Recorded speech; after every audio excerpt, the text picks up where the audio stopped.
चर्चा है, क्या कहना है सर आपका? नहीं, बहुत अच्छा है। जिस वंदे मातरम गान ने नेताजी से लेकर सभी को प्रेरित किया है और देश की आजादी का प्रतीक बन गया था वंदे मातरम। 150 साल हो रहे हैं और देश की आजादी में वंदे मातरम का किस तरह से योगदान रहा, उन सारे विषयों पर चर्चा आएगी। 10 घंटे की चर्चा निर्धारित की लोकसभा अध्यक्ष जी ने, हम उनका बहुत धन्यवाद करते हैं।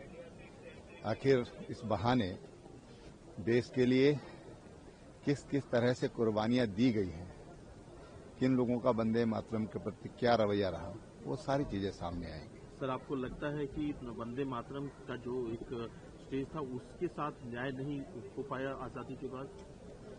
अब देखिए, अगर हम थोड़ा सा पृष्ठभूमि में जाएं तो कुछ लोगों ने अपने सांप्रदायिक स्वार्थ के लिए इसका विरोध किया और कुछ शक्तिशाली लोगों ने उस जो तुष्टीकरण का जो रूप था उसको एक तरह से तुष्टीकरण के कारण वंदे मातरम का आधा ही गान हो पाता है।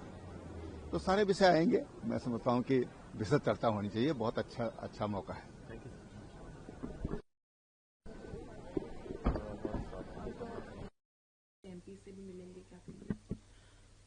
देखिए, ये बड़ा सौभाग्य का विषय है कि हम आज की पीढ़ी के लोग वंदे मातरम का 150वां जयंती वर्ष मना रहे हैं और ऐसे में स्वाभाविक है संसद वो स्थान है जहां वंदे मातरम पे उसके 150वें वर्ष के सेलिब्रेशन पर चर्चा होनी चाहिए।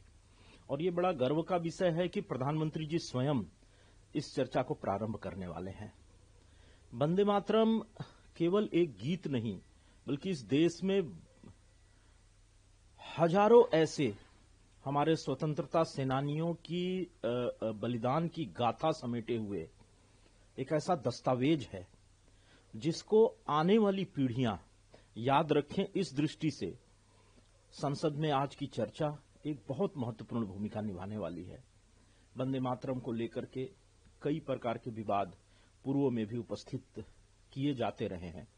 मैं समझता हूं कि संसद में इस 10 घंटे की चर्चा से उन विवादों पे हमेशा के लिए विराम लगेगा और हमारी आने वाली पीढ़ियां वंदे मातरम का गायन उसी गर्व के साथ कर सकेंगी जैसा हम जनगण मन के का करते हैं। सर, वंदे मातरम सीपीआई के जनरल सेक्रेटरी डी राजा का कहना है कि बीजेपी और आरएसएस कोशिश करती कि सब चीजों को अपने ऑर्डर में प्रमोट करे, एजेंडा बना। देखिए, वंदे मातरम पे इस प्रकार का मंतव्य करके मैं पुनः दोहरा रहा हूं, हजारों हमारे स्वतंत्रता सेनानियों का अपमान कर रहे हैं जिन्होंने फांसी का फंदा चूमते समय भी अपने ओठों पे वंदे मातरम शब्द रखा था। ये उनका अपमान है। बड़े गर्व के साथ मैं कहता हूं इस चर्चा में सभी को भाग लेना चाहिए और हमारी आने वाली पीढ़ियां गर्व कर सकें ऐसा एक दस्तावेज तैयार होना चाहिए। सर, आखिरी सवाल है। अखिलेश तरफ देश में बीजेपी और सरकार बात करती है कि make in India, digital India, stand up India slogan देती है बड़े बड़े, वहीं पर दूसरी तरफ जो है हमारा पूरा मार्केट इंडिया का फॉरेन हो गया है और कहीं ना कहीं अनएम्प्लॉयमेंट और जॉब्स को लेकर उन्होंने बात की है। देखिए, ये पूरी तरीके से एक नादानी भरा उनका वक्तव्य है। जिस प्रकार से 2014 के बाद से 11 वर्षों में मेक इन इंडिया का कार्यक्रम सफल हुआ है और जिस प्रकार से दुनिया की बड़ी बड़ी मल्टीनेशनल कंपनियां आज भारत को अपने मैन्युफैक्चरिंग का एक केंद्र बना करके अपने उत्पाद यहां उत्पादित करके पूरे दुनिया में बेच रही हैं और उससे जो रोजगार के अवसर भारत में उत्पन्न हुए हैं वो बहुत बड़े हैं। ये उन्हें दिखाई नहीं पड़ रहा है। ये बड़ा दुर्भाग्य है।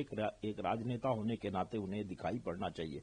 मैं एक उदाहरण देके आपको समझाना चाहूंगा। 2014 में हम जो मोबाइल फोन यूज करते थे उसका 95% मोबाइल फोन हम विदेश से मंगाते थे और आज 95% मोबाइल हम अपने देश में उत्पादित करते हैं। केवल अपनी जरूरतें ही पूरा नहीं कर रहे हैं, बल्कि दुनिया भर में हम इसको एक्सपोर्ट भी कर रहे हैं।